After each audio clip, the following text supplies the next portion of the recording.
I just threw a truck at a dragon. I love my life. What is up, reactors? I just got back from seeing Shazam, Fury of the Gods, so you know what we have to do. We got to reel in this review. You want these powers? Come get them! Hey, Khaleesi!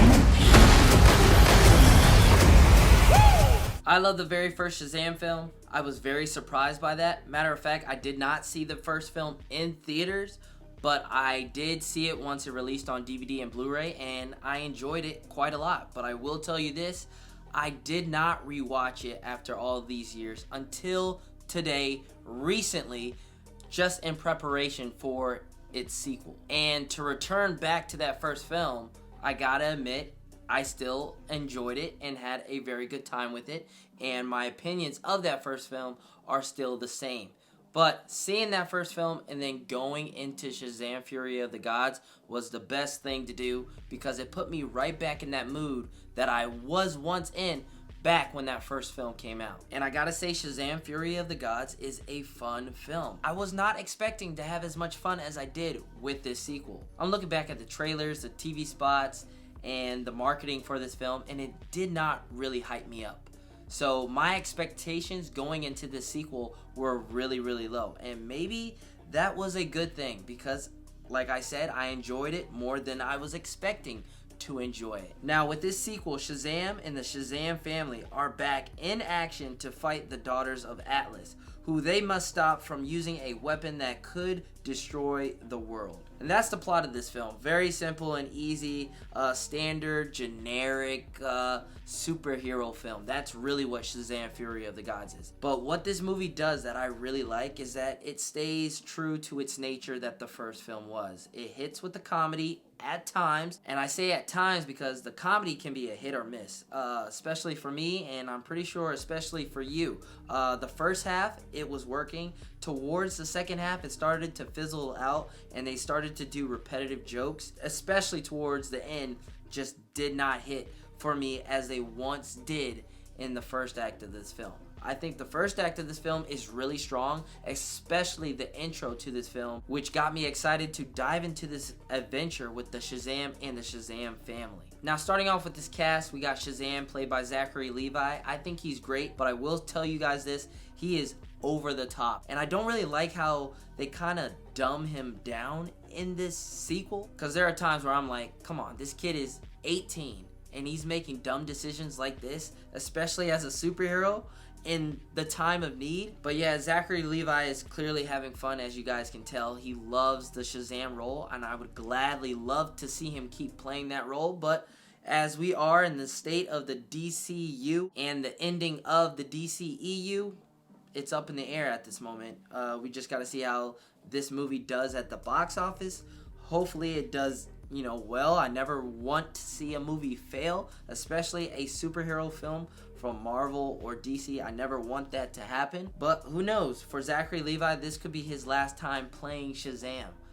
But if it is his last time playing Shazam, I think he did a, fairly good job. And I gotta say, with the Shazam family, it was really good to see them all work together, especially with Shazam leading the team, telling them what to do and them executing what's supposed to happen. I mean, like I said earlier, the intro to this movie is really good. And then to go into that scene to see that this group, this team, this family has clearly developed into their powers from the first film. In the first film, they were kind of not working together, not knowing how to use their powers. But here, they are fully formed.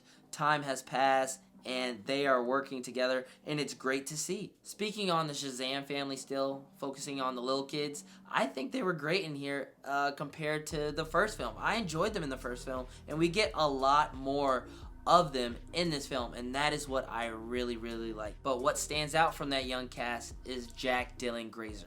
He was great in the first film, he's great here, especially when he's paired up on screen with Rachel Zegler. Rachel Zegler plays Anthea in this movie, and I think she did a good job. The chemistry between these two is bright, and they have a love relationship going on in this movie, and I surprisingly enjoyed that. Now with our older cast, focusing on the Shazam family, I think they're all great in this film. They get a lot of screen time, given the fact in the first film we don't get that until the very end of that first film, but throughout this sequel, you get a lot of the young cast, the younger counterparts of the Shazam family, and you get an equal amount of time with the older Shazam family as they upgrade into, their superhero forms. Now, talking about our villains in this story, we got Helen Mirren as Hespera, and we got Lucy Liu as Calypso. They do work well together here, but I feel like Lucy Liu was a little bit over the top in what she was doing and what her motive was in this movie. Helen Mirren does a great job. She sells it. She's great on screen. It's just Lucy Liu, for me, just did not land. Matter of fact, I feel like this movie could have switched the roles between Lucy Liu and Helen Mirren. I think it would have worked a little bit better. For me, that is. Now, for the VFX, it was kind of wacky and wonky, however you want to call it, at times. You could definitely see it throughout this film. At times it was good. At times it was really, really bad. But in that third act, when it's Shazam versus the dragon, I think that is a big highlighted moment when it comes to VFX. That was really good. Now, in this review, I've sprinkled around a little bit of the things that did not work for me or the things that did. But the main thing that I have negative criticism for is towards WB and how they didn't really hype me up with the marketing or, reel me in with its trailers. And I feel like a lot of people weren't hype enough about this movie, or they'll claim that they had no idea that the sequel to Shazam was coming out. And that's all due to marketing. And then last week, if you don't know, I won't spoil it, but last week they decided to ramp up the marketing for this film as we are getting closer to the release date, and by doing that, they decided to drop a TV spot that showcased a very big spoiler due to a cameo being in the film. And I remember coming across that and seeing that not only on YouTube and on social media, but I also saw it on TV recently. And to be honest, that kind of irked me because I was watching this film, I was enjoying it, and then there is a very heartfelt, definitive moment towards this end of this film, and it would have stuck the landing for me, but then I pulled myself out of that moment to realize, oh wait, didn't they spoil a certain scene that's supposed to happen? Oh, right. That's going to come later down the road. So this situation that I'm watching right now, it's not going to hit for me because I know what scene is coming up.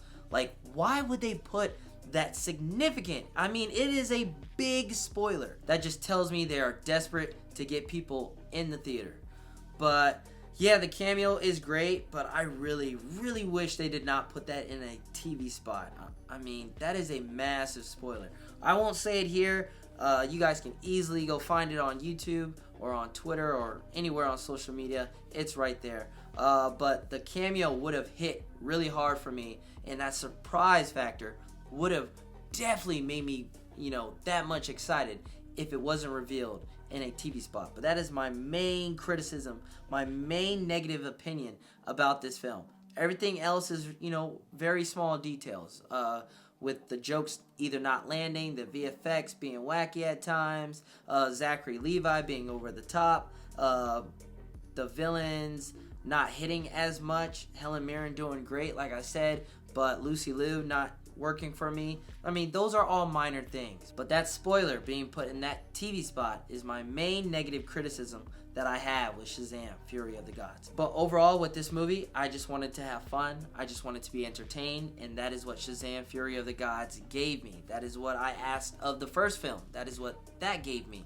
And so I went into this film wanting the same thing, and Shazam, Fury of the Gods was a fun time. But should you reel it in? Yes, you should definitely go reel in Shazam, Fury of the Gods. I'm not saying it's a rush to go see this film. You can wait for it on streaming, but if you would like to go see it in theaters, I highly recommend that you go reel in Shazam, Fury of the Gods. Now for the rating, here at Reel It In Reactions, I do a 5-star rating. I'm giving it the same score that I gave for the very first film, which is a 3.5 out of 5 stars. Out of 10, that's a 7. So there you guys go. I enjoyed this film, and hopefully you guys reel it in and give this movie a shot.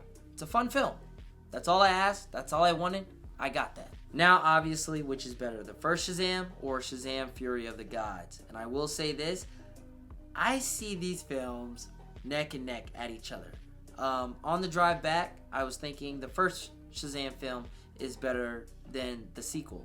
And then as I started to get closer to home, I was saying the sequel is better than the first film. So pretty much, it's a hard decision for me to, pick a sequel over the first film or pick a first film over its sequel. But it might just boil down to how many times I rewatch Shazam Fury of the Gods once it releases on streaming. Last thing before I close out this review, of course I would like to see another Shazam film, but like I said earlier, we have no idea what James Gunn has in store for us at the moment with this Shazam character or with this cast or with Zachary Levi, wanting to continue playing Shazam. But if they do plan on making a Shazam 3, hopefully the trailers, the TV spots, the marketing is far better than what they did with Shazam Fury of the Gods. But that's going to conclude this review for Shazam Fury of the Gods. Plenty more reviews are on the way. John Wick is up next. I'm very excited for that. But if you haven't seen my reviews for Scream 6 or Creed 3, be sure to reel that in. Sound off in the comments and let me know what you guys think about this sequel to Shazam. Did you like it? Did you love it? Did you hate it? Make sure you guys comment that down below.